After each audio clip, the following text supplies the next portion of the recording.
Hello, hello. Good evening, everybody. What a beautiful crowd it is, and we still have people pouring in from the waiting room. Hello, everybody out there in the Partners in Torah community. This is a very special opportunity for me because it's an opportunity to meet some of the people who've been involved in Partners in Torah for some time. If you could just, mute yourselves, but keep your videos on as much as possible. I'd love to see who you are. Hi, Michael. I see Michael and your mom, Carol. It's really such an honor to be able to have you join us. Nice to see your face.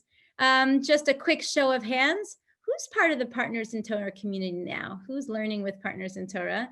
Marjorie's learning with Partners in Torah. Nice to meet you. I see Tali, my good friend Tali is on. Hi, Tali. Who else? Anybody else that I know? Amy, send in the chat box. Are you part of the Partners in Torah community or are you?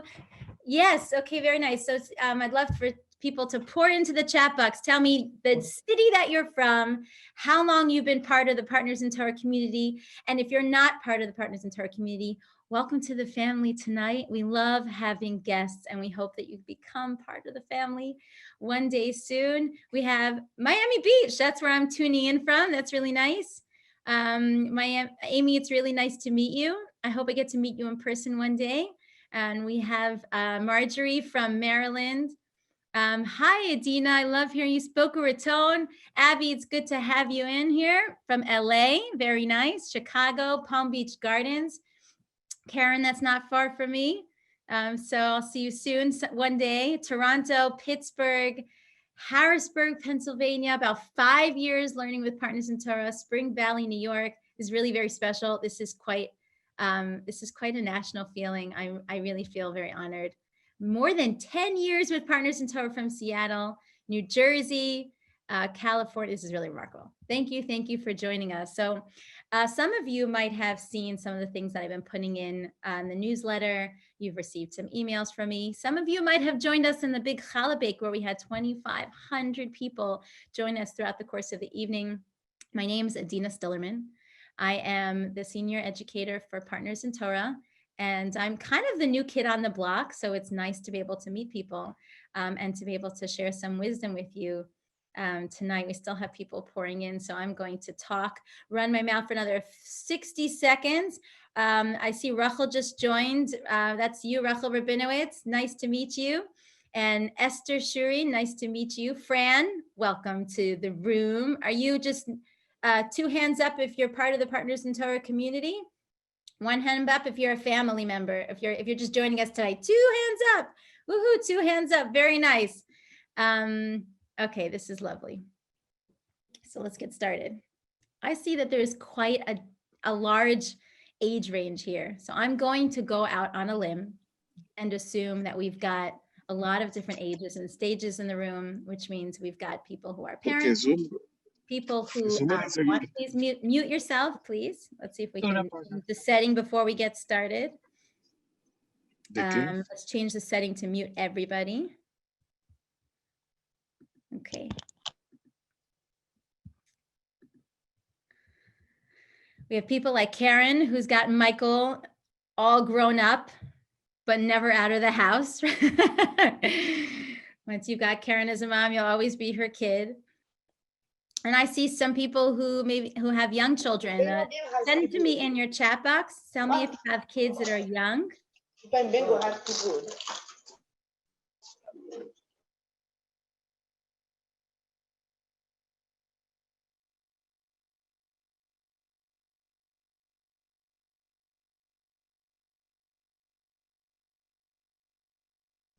Sorry, thank you. 4 years old, very special. Okay, so then we've got a lot of different stages here. I'm going to tell you a secret. Sometimes I hate parenting. I hate to start off with that. That's not something that we're supposed to start off with. That's the truth. It's a secret that I don't like to share all the time, but there are mornings when I've barely even wiped the sleep from my eyelids and I begin to hear the sounds of a squalling baby who needs to be fed, or two little kids fighting over the last waffle, or a teenager whining that someone stole his phone. And it's in those moments that I wish I could go back to sleep in another country. But challenges as a parent are inevitable. And there's one type of parent that looks those challenges in the face and welcomes them, knowing that those challenging moments are really opportunities to ignite the greatness within ourselves. And tonight's about igniting something within us, whether you're a parent of young children, old children, whether you want to be a parent one day. Tonight is about igniting and shedding the light on a different perspective of not just any type of parent, but Jewish parenting at its finest. So I believe that there's an incredibly profound secret embedded within the Hanukkah story. It's a secret that people don't like to talk about so much. And you'll see when I get into the Hanukkah story, you'll say, nobody ever taught me about it in that way. And it might be a little unnerving. So I'm going to ask your forgiveness. If it feels unnerving for you, do not worry. Stick around till the end and you will see that it'll put you at ease. But there is, and we'll get started with a very compelling and jarring question on an interesting passage in the Talmud. Follow me here. It says, the Gemara says that one who's accustomed to lighting the ner, which Rashi and other commentaries say it's the light of Hanukkah, the Hanukkah candles, they'll have children that are Torah scholars. And not everyone merits to have those Torah scholars. And that's why this is such a jarring question. Think about it this way. If I were to ask anybody on the planet, pretty much, Jew or non-Jew alike, name a Jewish holiday, people almost always immediately go to Hanukkah. Hanukkah either has a great marketing department or it's the being in close proximity with Christmas that it might get a tremendous amount of limelight. But Hanukkah is, if not one of, it probably is the #1 celebrated holiday within the American Jewish community. It's just so popular. Why not celebrate for 8 days and get presents? So everybody knows about Hanukkah. And so many people, whether they're religious or not religious, in the spectrum in between, everybody loves to light the menorah. And the Talmud is promising that if you light the menorah, you'll have these awesome kids. And I have a problem with this, because I wake up the next morning after I've lit my menorah and it doesn't feel so awesome all the time. Is it this magic potion? What kind of promise that doesn't seem to always come true? What kind of promise is the Talmud giving us? That there's this connection between lighting the candles and having these magnificently inspired children, no matter what world we live in. And I think that's the greatest challenge, is how do we raise those inspired children in an uninspired world? That's the biggest question that I want to talk about today. In order to be able to understand this, we have to go into the backstory of Hanukkah, the part that many don't like to talk about. Like I said before, you know why? Because it mars the rainbow-colored picture, that Disney-like story of the Jews fighting against the Greeks, and the small Jewish population fought against a massive Goliath-like army, and it was a complicated war, but they won. But that complication is not what's depicted in the Disney pictures that we grew up with when we went to Hebrew school, when we learned it in elementary school. They like to paint the picture as if it was beautiful. It was a complicated war, and I would like to go into that. Now, why was it so complicated? It's painful to talk about, because if you think about this war as being the Jews against the Greeks, it's an oversimplified, almost primitive way to be able to look at it. The vast majority of Jews, or Hellenists, the vast majority of Jews did not join the war. The vast majority of Jews did not approve of this war. The vast majority of Jews were judgmental of those who started the Jews. So we had this small band of Jews, the Hashmonaim, who said the words, Mila Shem Elai, who is with me? And then very few people followed them. There was a civil war within the Jewish community going on in addition to that national religious war. That's a painful thing to understand, to see Jew against Jew. Do you know why? Because the Greeks were not threatening our bodies. They were threatening our souls. They were saying, you know what? Do as you wish. Just don't do anything Jewish. And so those stories, those tales that we learn about when the Jews hid inside the caves and they played dreidel every time some member of the authority would come and check them out, and then they would put their dreidels aside and open up their Torah books. They're such beautiful stories, but those Jews who are hiding in caves were risking their lives. At the same time, they weren't bothering any of the Jews who decided to drop their religion. They said, you go hide in caves, so why stir up any trouble? Nobody's dying. Let bygones be bygones. I'd like to tell you a very short story that's challenging to be able to speak about, but it somewhat reminds me just a little bit of what this was like when you have Jew against Jew when it comes to survival. It reminds me of a story that I saw depicted in a video in Yad Vashem. Show of hands if you've been to Yad Vashem before. So I see a lot of people have been there, so maybe this is a story that's familiar with you, that there's an inmate in Auschwitz who woke up one morning and his cap was missing. And the cap was essential, that if you didn't have your entire uniform from head to toe, of course, you were shot on the spot. And it was roll call. So everybody was going out of the barracks for roll call in the morning. And when he woke up without his cap, he started to look around at any of the people in the barracks, the men in the barracks that were sleeping, whose hat wasn't still on their head. He went up and down the barracks quickly as he heard roll call being started. He found one person whose cap had slipped off. He grabbed the person's cap and ran right out of the barracks. And as he was standing up during roll call, he heard from the barracks someone screaming in Yiddish, and I wish I knew enough Yiddish to say it, but I'm too embarrassed for you to hear the way I pronounce Yiddish, so I'm not going to say it. But he heard someone from the barracks yelling and screaming, "Where's my cap? Where's my cap? Someone took my cap." And it was after the 7th, 8th, 9th time that he's screaming, "Where's my cap?" This man who was standing by roll call, looking down at his feet, he hears a shot, and then he hears no screaming anymore. Now, this man talks about how when he survived the war, how uncomfortable it is to know that you survived at the expense of someone else, that someone else died because of you. Why am I telling you this story? Because the Hanukkah story wasn't all roses when the war was over. When Yehuda and his very tiny army was able to push back this massive Greek army and reclaim Jerusalem and the temple, do you know what they looked like?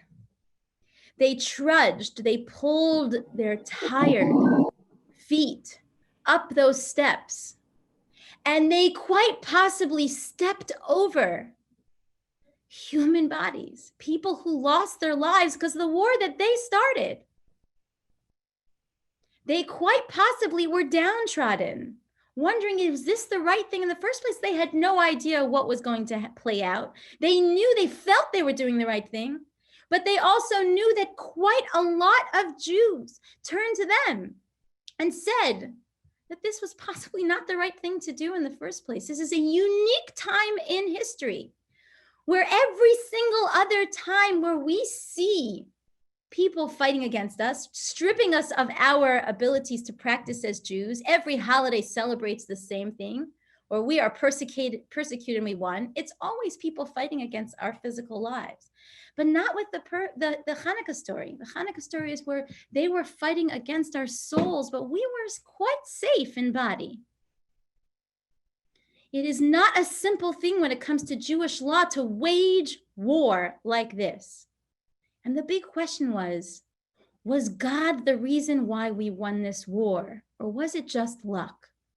Because if God is the reason why we won this war, then it would have lifted their spirits. But if God is not the reason, and it looked quite hidden within nature that they won this war, it didn't look miraculous at the time. There was a tremendous amount of tension and doubt, and that tension and doubt remained as they stepped up into the temple. Then they lit the menorah. And when they lit the menorah, before they lit the menorah, they were looking for a flask of pure oil. And that oil means it needed to be sealed with the high priest's seal to make sure it was pure. And they couldn't find anything but one. And then we know the famous story is the miracle of Hanukkah, that oil lasted for 8 days and 8 nights, even though it was only enough for one oil. That sounds nice, right?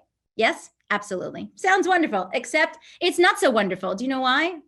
Because wasn't such a big miracle. You know why? Because they didn't even have to light this menorah. They could have waited until they had enough pure oil. They could have started the production line and began the process all over again. In addition, we also know that they didn't need pure oil. At that time, they could have started with impure oil until the production line was finished and then began. So why is this such a big miracle? If I were going to play a game with you right now, and you could tell me in the chat box, because the answer is pretty simple, so I'm not giving out prizes for people who win the game, but if I were going to play a game with you, big miracle, little miracle, which is the one which is which? We won the war against the Greek army, or this tiny little flask lasted for 8 days, you'll answer, big miracle is the war, little miracle is the flask. And this little miracle, this tiny little thing, wasn't even necessary. So why should we even call it a miracle? Why didn't it need to happen? No human lives were saved. Do you know what it's like? It's like if me, Adina Stilerman, let's say I'm on a road trip for business, and I get into a terrible car accident on the I-95 going up on the Florida state.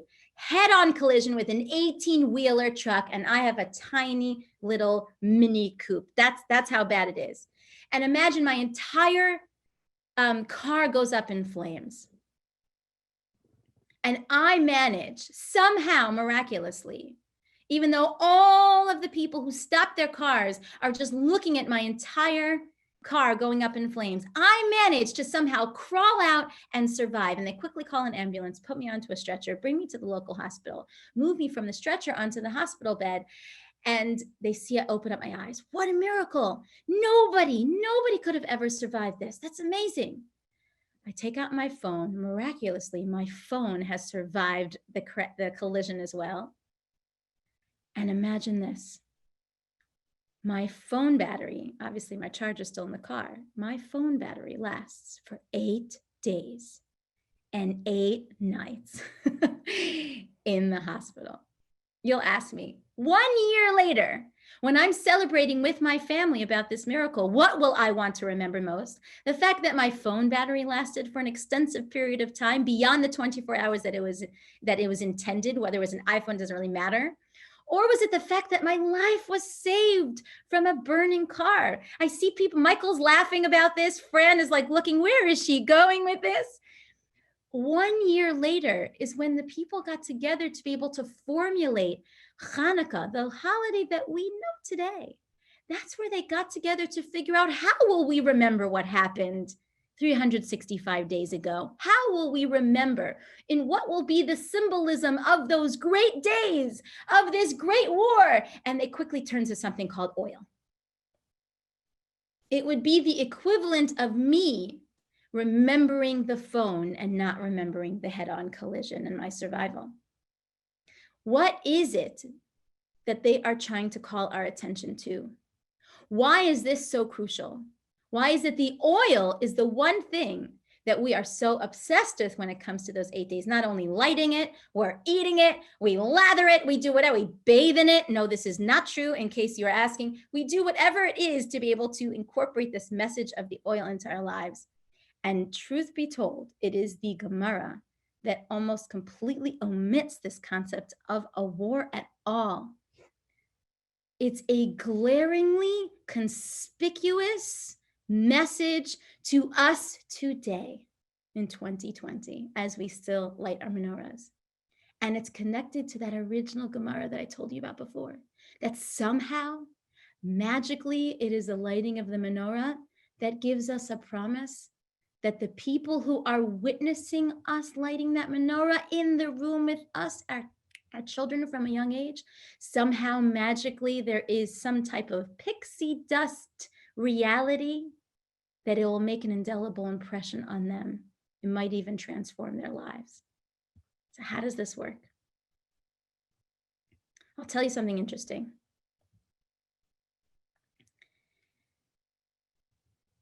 And once we're talking about small miracles, let's go into the Torah portion that we're in, which is Parshas Vayesha. It talks about someone named Joseph.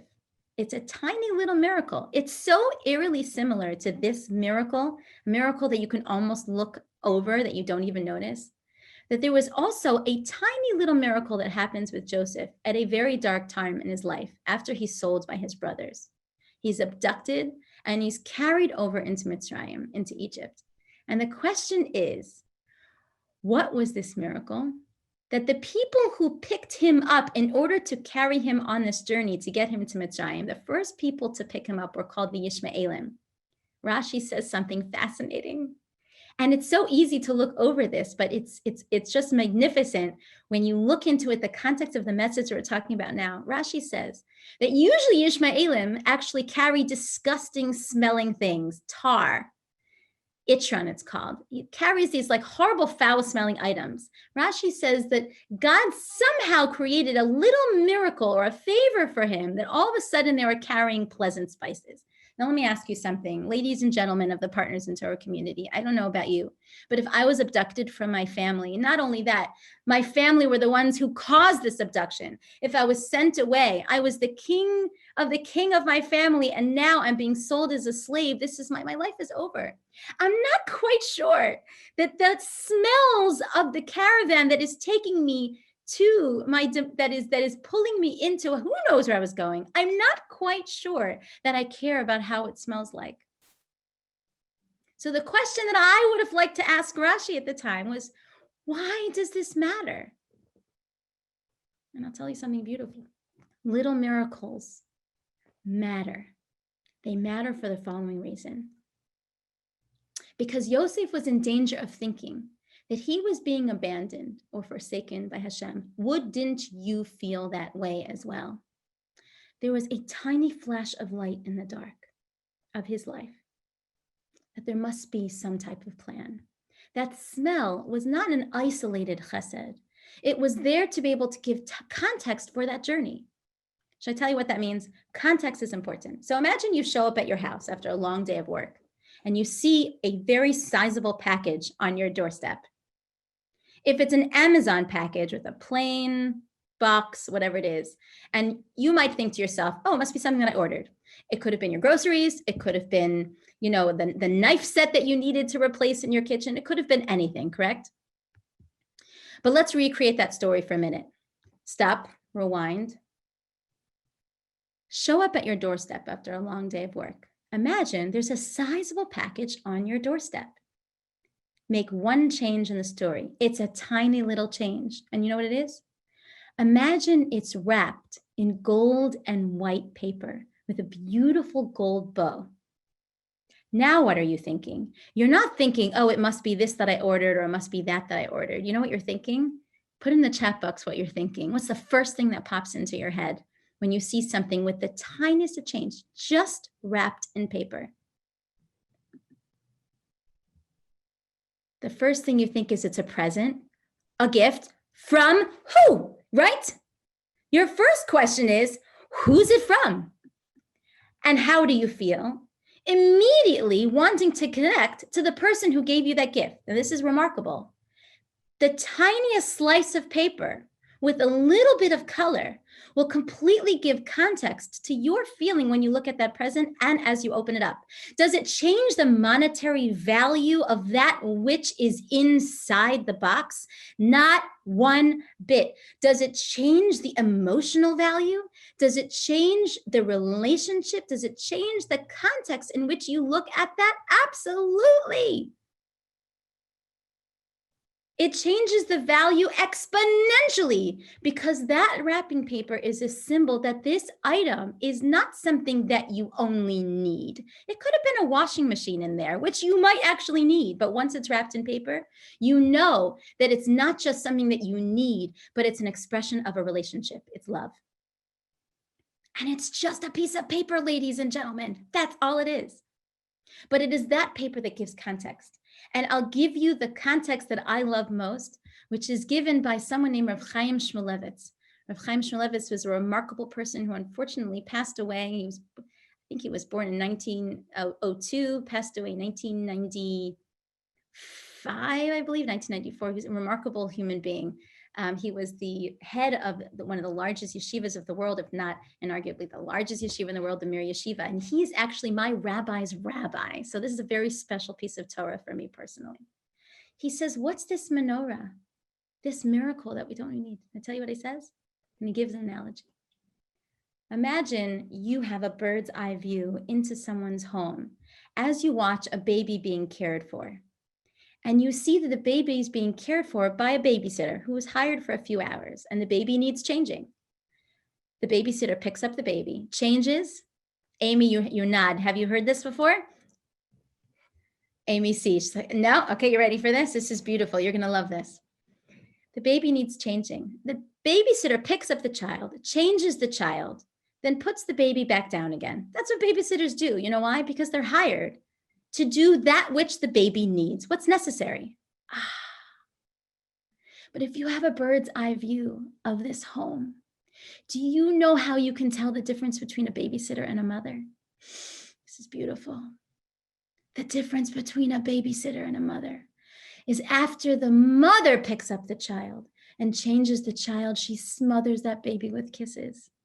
And those kisses are not a separate act from the changing. Those kisses give a context as to why she changed the baby in the first place, why she gave birth to the baby in the first place, why she even cares for the baby on a daily basis, sacrifices her life, sacrifices her sleep, sacrifices everything for this child. You know why? Because she has a relationship with this child. Because she loves this child.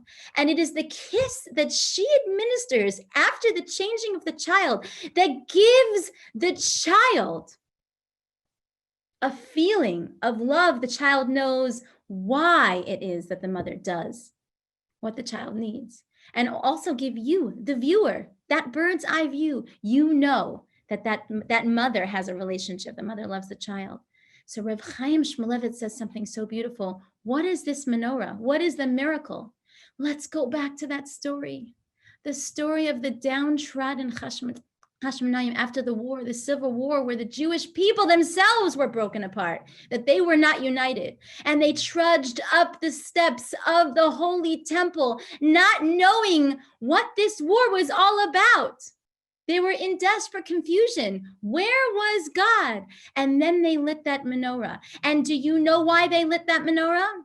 Not because they had to, which is what we talked about before, but because they wanted to. They were rushing back. They were desperate to be able to shine that light again. And they didn't want to wait. Yes, the Jewish law says that they could wait. Yes, the Jewish law says that they could use impure oil, but they didn't care. We're going to use the best and the best. The rest is up to God. And when they lit that menorah, it lasted for 8 days. And do you know what Rabbi Shmulevitz says? He says that it was that miracle that was the kiss of God. It was the kiss that gave the context to the war that they so desperately needed. It said, I felt that relationship. I know why you started the war, and I am going to show my love and my relationship in return. Now, why is this so important? Why am I even talking about this? I'll tell you something interesting. When we talk about the Purim story, which is also a magnificent story, the Purim story is when it's like similar to Achashverosh and Haman. They wanted the Jews dead, just like Hitler. They didn't care if you were religious. They didn't care if you were not religious. They wanted every Jewish body dead. That's all they wanted. It was our bodies that were at stake. And you know what's interesting with the Hanukkah story? It was not our bodies. It's not, and listen to this, because this is where it's going. It is not as challenging when your body, when your life is at stake, to take up arms. Self-defense. Is it a sign that you are fighting for a higher cause? When someone comes at you with a knife, you pick up a knife, and instinctively, it's almost our biological need to instinctively fight for our lives. But when they're letting you live and they say, it's fine, live your lives. Just don't be so Jewish. Why do you have to be so Jewish? Just hide. Okay, we'll ignore you. Just hide in caves. We don't want to see what's going on. We're trying to start a movement here. It's not so easy to take up arms then. In fact, most people would like to take the easy road. Most people would like to move out of the country and just let it be. to take up arms when your body is not threatened, and to risk your own life when it was never at risk, is a show of a very important level of being Jewish, which is where I'm getting at now. This reminds me of a scene from a 1994 children's movie called Little Giants. Nod your head if you remember this movie from ages ago. I watched it when I was a kid, and there's this classic underdog prevails sports story. And there's a little boy named Jake. He's a tiny, scrawny little thing. He's playing with this huge Goliath-like preteen team, and he's getting battered because he's so tiny and scrawny. And over again, battered and battered. And then one of the big kids comes up to him and insults his mother. And there's a famous line, you could YouTube this if you'd like. It's not really worth the YouTube, but there's a famous line where he says, "Don't you be talking about my mama." And it was that insult that he got about his mother that gave him this Herculean strength to knock the huge kid down in the following football plays and eventually win the game. It's amazing how relationship gives us tremendous strength. Relationship almost gives us like a surge. And if you remember the story, in 1977, there was a 63-year-old woman named Laura Schultz. She was in the kitchen of her home, actually in Tallahassee, Florida. And the story, legend goes that she heard a child crying outside her kitchen window. Not if you remember the story, if you recall it, because there's quite a few articles written subsequently in psychological journals trying to figure out where people get this amazing strength from. She heard a child screaming, and she quickly wiped her hands off in the kitchen, ran out her back door, and she found a child was screaming from underneath it was pinned in the rear tire of a full-size Buick in the driveway outside. Giving no consideration to limitations or barriers, this woman, Laura Schultz, a 63-year-old woman, ran to the car. With one hand, she lifted the back of the Buick, and with the other hand, she pulled out the child from behind the Buick. So they were interviewing her afterwards. "How on earth were you able to do this?" And do you know what she said? You're mistaken. Sir, do you know who this child was? This child was my grandson." The power of relationship, that when we see someone that we care about that's threatened, when we have an emotional charge, we are passionate to the point that we are able to burst free from even our physical limitations.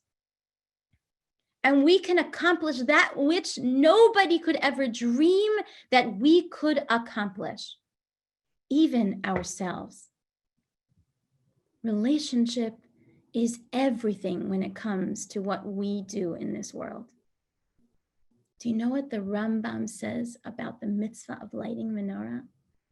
It says it's a mitzvah that is chaviva hi ad ma'od. It's so beloved.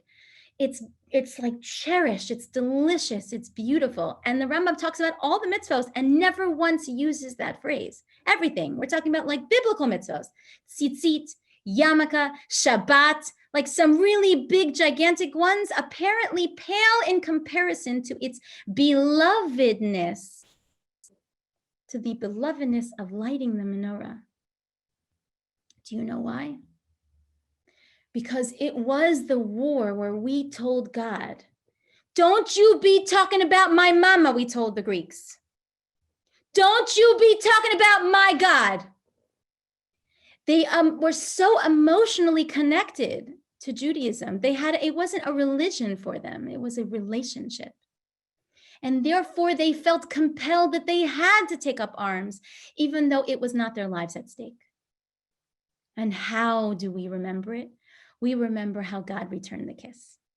We remember that God said to us, "Yes, I am in a relationship. I see that you love. And I want every generation from this point forward to understand that the light of Judaism will always shine through the power of relationship, not the minutia of what we do and how we do it, as much as the feeling that we have behind it as we care so much. In fact, we care so much about the minutia, about the halacha, about the little details in terms of how we're supposed to do it, because it's our mama, it's our dad, we're in a relationship, we care.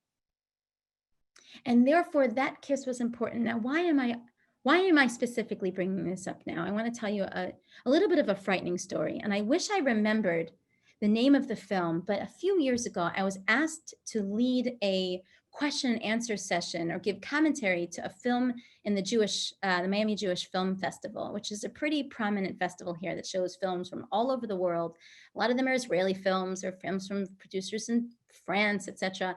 And I'm not always so inclined to be able to participate because some of the films just seriously go against my values. However, they asked me to specifically watch this film and give comment on it. So I watched it. And I was so moved by this film. I felt like it was speaking directly to me. I said, I have to participate. I have no choice. What was the film about? And maybe if after I'll send an email to everybody what the name of the film is because it somehow escapes me.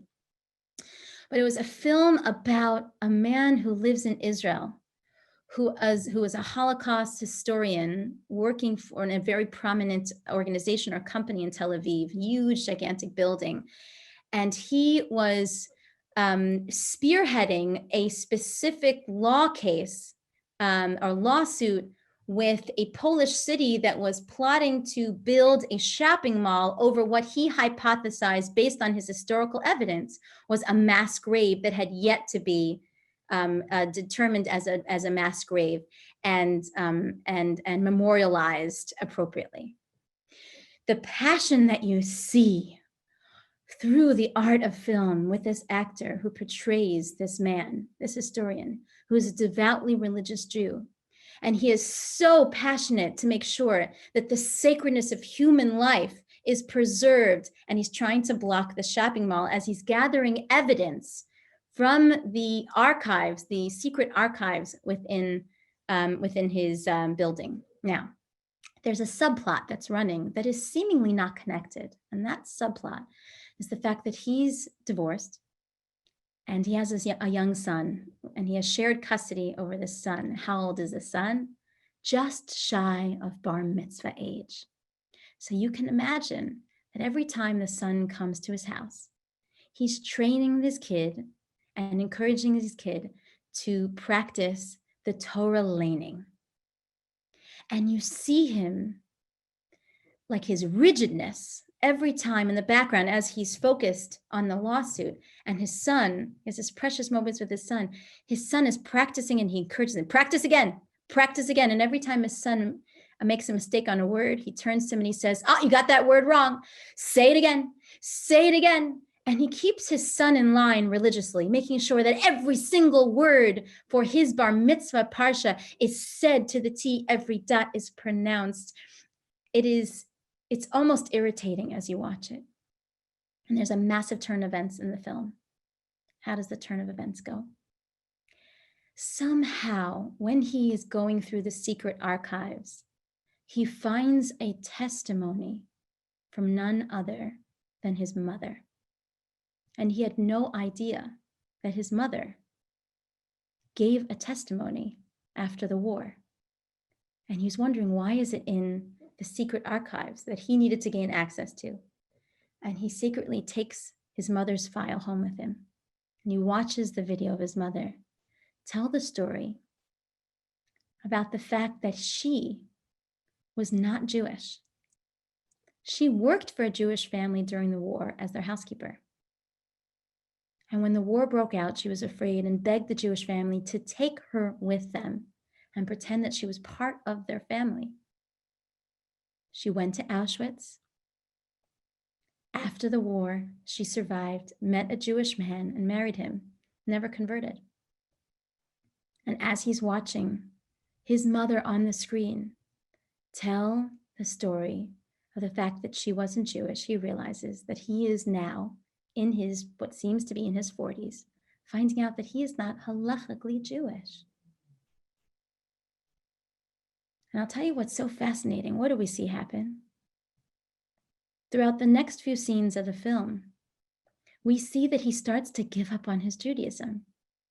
He had payas, sideburns. He had a yarmulke prominently displayed on his head.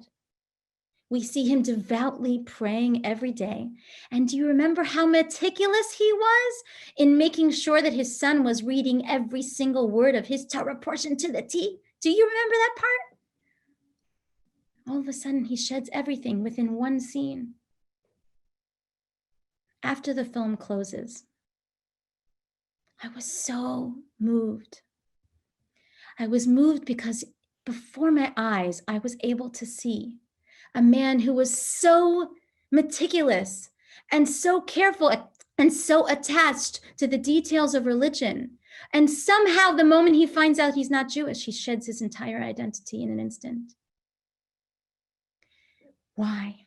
Because I believe that it's possible to be devoutly religious, and I believe it's possible to completely overlook the beauty of what it means to develop a profound, intimate relationship with the Creator.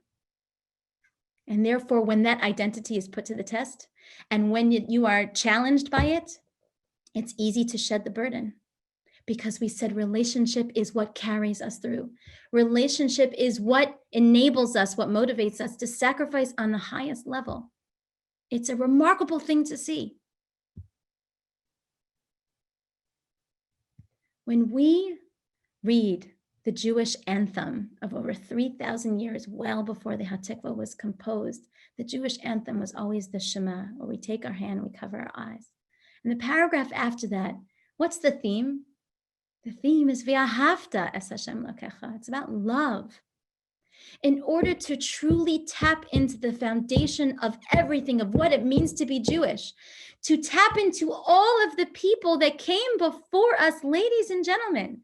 The only reason why you, Tali, Chava, Karen, Michelle, Fran, Amy, Vadim, I don't know if I pronounced your name correctly. I apologize if I did. Thank you for the thumbs up. Thank you very much. Nechama, and all of those faces that I hope one day to be able to meet. Esther, Devora, any of us sitting here today, statistically, it is impossible that we should ever know that we are Jewish. We are less than 0.2% of the world's population. We are constantly persecuted. It is a miracle. Anti-Semitism is so unique in its longevity, in its consistency, in its intensity. Why are we still here? Some of you might even have a Star of David wrapped around your neck, mezuzahs on your door. Why? Because someone before us, in fact, hundreds of people that came before us, were willing to sacrifice in order to make sure that you are here wanting to learn Torah today. Do you know why? Not because they believed in religion. It's because they believed in religion in the context of relationship. They felt so close to the Creator that when they saw the Creator was at risk, when they saw that what he stood for, that godliness was at stake in the world, they took up arms and they were willing to sacrifice against the odds. Don't you be talking about my mama, said the scrawny little Jew. And that sacrifice is what takes us till today. The sacrifice because we connected to relationship. That's why it is when we light those candles, Rambam says it's chavivahu, it's beloved, because we chose the oil to remember. We chose the kiss of Hashem. God forbid should we remember the Hanukkah story just by a war. He had to allow us to win the war. He had no choice. Jewish survival is a promise in the Torah as we know it. Did he have to make that miracle happen? No, that was the kiss. That was the wrapping paper. That was just to give us the context of the war, that he allowed us to survive, and he will continue to allow us to survive as long as we are fighting for a higher cause. As long as we feel that passion, as long as we feel the emotion, as long as we are connected by relationship, as long as it's real to us, as long as the prayers that we say are words that we understand and we feel at the corners, as long as it's in service of the heart when we go to synagogue, even if it's for 10 seconds out of the entire service that we feel something, then we are connected to the relationship. And if our children watch us light the menorah, and they know the reason why we're lighting the menorah, they see that our eyes are not looking at the presents that we see, that they're unwrapping without permission in the left corner of the house, or they see the food in the right corner of the house that we are eyeing because we're starving, but they see that our eyes are closed because we're seeing something deeper than just the light. We are feeling the warmth of God's relationship. And it is that relationship that they see. If they see it, then how could they not sacrifice? How could they not focus all of their lives? no matter what happens, no matter what they learn in college, the wrong things from their professors, no matter what people say about the state of Israel, no matter what they are told that tells them, how can you believe in God? They will say, don't you be talking about my mama. And where did they learn that from? Because they remember as a kid standing right next to their mama's skirt, holding on tight. They remember standing between their daddy's legs, looking up and looking at the menorah, and they remember, they see the tears. And do you know what some people remember? Maybe some of our grandparents remember. They remember the menorahs that had to be lit in closets because it was too dangerous to light it by the window. They remember when God was brought indoors, behind closed doors, risking their lives. We sacrifice for relationships. That's the beauty of relationships. And that is why we're here today. That's why the Talmud, going back to the very beginning, how we opened up, that's why the Talmud knows that they can make that type of promise, because parents who transmit that level of Jewish identity, parents who practice it, who are willing to sacrifice for it, when nobody's looking but the children right next to them, when they see it's hard to do what we do as Jews, but we do it anyways and we never cave in. Those children carry on the torch of the menorah for many, many generations to come. Those lights will all unite one day and lead us to a brighter future that will bring Mashiach. I have to say, I'm a mother of 6 kids.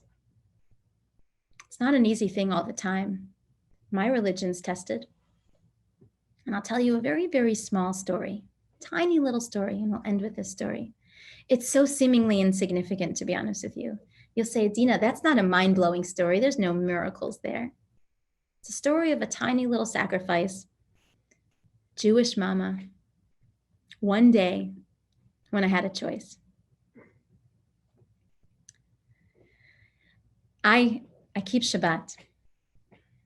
And one of the most challenging things to do when you keep Shabbat, when you have children in the home, is to try to make sure that the lights that we keep on, or the lights that we keep on Shabbat, stay at their positions. And anybody who is a mother of young children will know that there's a very challenging period in their developing stage where they're just tall enough that they could reach the light switch. Tali, you know this story. I remember I said this story at a class of yours. Just tall enough to be able to reach the light switch and just young enough to not remember that it's Shabbat, especially at 2 a.m. There was one time on a Friday night that my husband and I were sleeping in our bedroom, and our daughter walked in, and I see her finger reaching up to the light switch, and she's on her tippy toes, and she's just about to turn on the light switch, and I shoot up in my bed and I scream, no, don't turn off the light switch. Sorry, don't turn on the light. And you see her shake as she flicks on the light. And then she says, oh, I'm so sorry, Mommy, I forgot it was Shabbos. And she runs back to the light switch, and I see her trying to reach up to turn the light off now. Now, what would you do as a mama? She's young enough. She doesn't know any better. Let her turn it off. Can I muster the courage with just as much enthusiasm? Can I muster the courage to yell, do not turn the light back off, just as much as I did when it came to the light on? Such a simple, simple story. It was what we call the nekudat bechira, the point of choice that we reach in it's a fleeting moment. We decide, should I do the right thing? Should I do the wrong thing? And in that moment, I mustered the courage. I said, do not turn the light switch off, Shefala, sweetheart. Don't turn it off because it's Shabbos. So how did the rest of our night go? My husband took a pair of pajama pants from his closet and wrapped it around his eyes and used it as some eye blinders, and he slept in the bed. And where did I go? I went up to her bed and I slept in her bed. Now, she remembered this for a very long time. You know how I knew that? 2 years later, no less. 2 years later, this story is long gone in my memory. One day she was teaching one of the younger children that we have to be careful on Shabbat about something. We keep Shabbat. And she was teaching the young child, and she says, you know why we have to be careful on Shabbat? Because daddy's willing to sleep with pants around his eyes, and mommy's goes upstairs and she sleeps in my bed. And I'm scratching my head thinking, what on earth is she talking about? Until I remember that one night. She remembered the moment when I was willing to sacrifice, even though it's such a tiny thing, that I was willing to sacrifice at 3 a.m. Shabbat is so sweet and so beautiful. And it's quite possibly what we do to sacrifice for the sake of our relationship with God that will really, really make us into different parents and make our children into different children. And that's how we get inspired children. So I would love to give you a little bit of a call to action. One of the greatest ways that we can show sacrifice to our children is to pick one thing, one mitzvah that we know is quite challenging to us. One thing. If it's prayer that's challenging for us, if it's a little bit of Shabbat, maybe turning our phone off.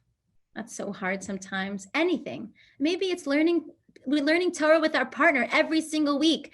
Every single one of you is part of the Partners in Torah community. Show your children that you're busy with something and you stop everything in order to be able to get on the phone and learn Torah. That is one of the most beautiful things that we can show our children. And if we show that we're willing to sacrifice, don't you be talking about my mama when something's at threat, where it's a busy schedule, or someone who's making fun of us as a Jew. We never take our yarmulke off, even when we're in Paris, whatever it might be. If we're willing to do that, then the entire Jewish nation, all of the children of Israel, B'nai Yisrael, will be entirely different people. I just want to call attention to a very special person who I saw who came on. Her name is Esti. She's on the screen. Hello, Esti. Thank you for joining us. You're a very special person. Thank you very much for being a part of the Partners in Torah community. And if anybody that has joined the call tonight, over 100 of you have carved out a time on a busy Hanukkah schedule. If any of you are not part of the Partners in Torah community, then you can see that there's a link in the chat that I'm so grateful that Alyssa posts. It's a beautiful thing to do, to be able to carve out time out of your regular schedule to be able to infuse yourself with wisdom. You know why, ladies and gentlemen?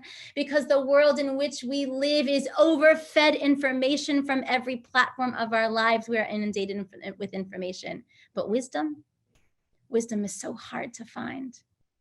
And if we can infuse ourselves with wisdom about that which God wants from us, you will see that you'll be a stronger Jew and you'll be able to muster the courage to do what we need to do. Thank you for joining in. Thank you for listening. And I hope to be able to see you again soon.